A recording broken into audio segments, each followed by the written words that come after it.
त्या ठिकाणी आज आपण क्वेश्चन नंबर 14 सॉल्व करणार आहे. तर क्वेश्चन नंबर 14 दिलेला आहे. A metal wire of density rho float on water surface horizontally. तर पाण्याच्या सरफेसवरती तो फ्लोट करतो आहे. If it is not to sink in water, तर वॉटरमध्ये तो सिंक करत नाही, बुडत नाही आहे. Then maximum radius of wire is. आता प्रपोर्शन नाही तर डायरेक्ट व्हॅल्यूज फाईंड करायचं आहे. तर क्वेश्चनमध्ये प्रपोर्शन आलेलं आहे, त्याची काही गरज नाही आहे. तर ब्रॅकेटमध्ये दिलेलं आहे T surface tension of water, G acceleration due to gravity. तर हा क्वेश्चन 2018ला आलेला आहे. तर याचे 4 ऑप्शन रेडियससाठी 4 option A √T divided by pi rho G, B option pi rho G divided by T, C option T divided by pi rho G, D option pi rho G divided by T.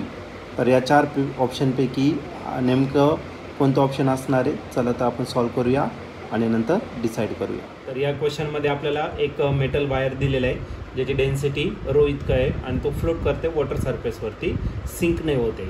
Okay, तर maximum radius किती असणार ते आपल्याला या ठिकाणी find करायचं आहे. T surface tension दिलेलं आहे, जी ॲक्सलरेशन ड्यू टू ग्रॅव्हिटी दिलेलं आहे. तर एक कंटेनर घेतलं आणि या कंटेनरमध्ये आपण वॉटर घेतलेलं आहे आणि या वॉटरच्या सरफेसवरती एक मेटल वायर आहे, जी याच्यावरती काय करते, फ्लोट करते. समजा या मेटल वायरची जी लेंथ आहे ती किती कन्सिडर केलं, तर यल इतकं मी त्याला कन्सिडर केलं. आता हा फ्लोट करतोय म्हणजे याच्यावरती जो फोर्स ॲक्ट होणार आहे, तो फोर्स म्हणजे त्याचं स्वतःचं वेट इतकं असेल. वेटला फोर्स बॅलन्स करणार, बरं का नाही. मग आपल्याकडे सरफेस टेन्शनचा फॉर्म्युला आहे आणि सरफेस टेन्शनचा फॉर्म्युला आहे tangential force per unit length. पण या फोर्सला कोण बॅलन्स करताय, तर त्याचं वेट mg आपण काय आला, तुमचा यल झाला. मग बघा सरफेस टेन्शन mg जर घेतला तर आपण डेन्सिटीच्या टर्ममध्ये घेणार, कारण डेन्सिटी तुम्हाला दिलेली आहे आणि होमोजिनियस लिक्विड आहे म्हणून डेन्सिटी कॉन्स्टंट राहील. मग मास इज इक्वल टू काय असतो, डेन्सिटी इंटू व्हॉल्यूम आणि इंटू काय राहिला, g डिवायडेड बाय यल. आता व्हॉल्यूम जर घेतला तर व्हॉल्यूमचा जो फॉर्म्युला आहे, तर हा सिलेंडर टाईप आहे, सिलेंडरचा व्हॉल्यूम असतो πr²h. पण या ठिकाणी आपल्याला h नाही दिलेला, आपण काय दिलेलं आहे, यल दिलेलं आहे. मग डेन्सिटी रो इतका असेल, व्हॉल्यूम किती झाला, πr²l आणि पुढे काय राहिला, तर तुमचा g राहिला आणि पूर्ण टर्मला डिवायडेड करायचं आपल्याला कशाने, तर यलने. या ठिकाणी आपण त्याला डिवाइड करणार आहे. ओके, आता यलने जर डिवाइड केलं तर इथला यल आणि इथला यल काय झाला, कॅन्सल झाला.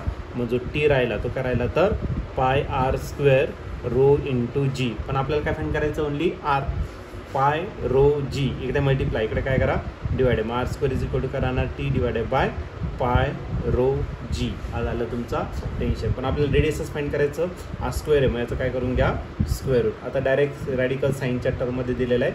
मग r is equal to T divided by pi rho g. हे झालं तुमचं रेडियस. आणि याचं जर तुम्ही ऑप्शन जर चेक केलं तर ऑप्शन नंबर तुमचा फर्स्ट जो आहे, ए ऑप्शन, तो या ठिकाणी एक्झॅक्टली काय होतं आहे, मॅच होतं आहे. तर या क्वेश्चनचं जे आन्सर असणार आहे ते ऑप्शन ए म्हणजेच काय, √T divided by pi rho g. हे तुमचं या क्वेश्चनचा आन्सर असेल.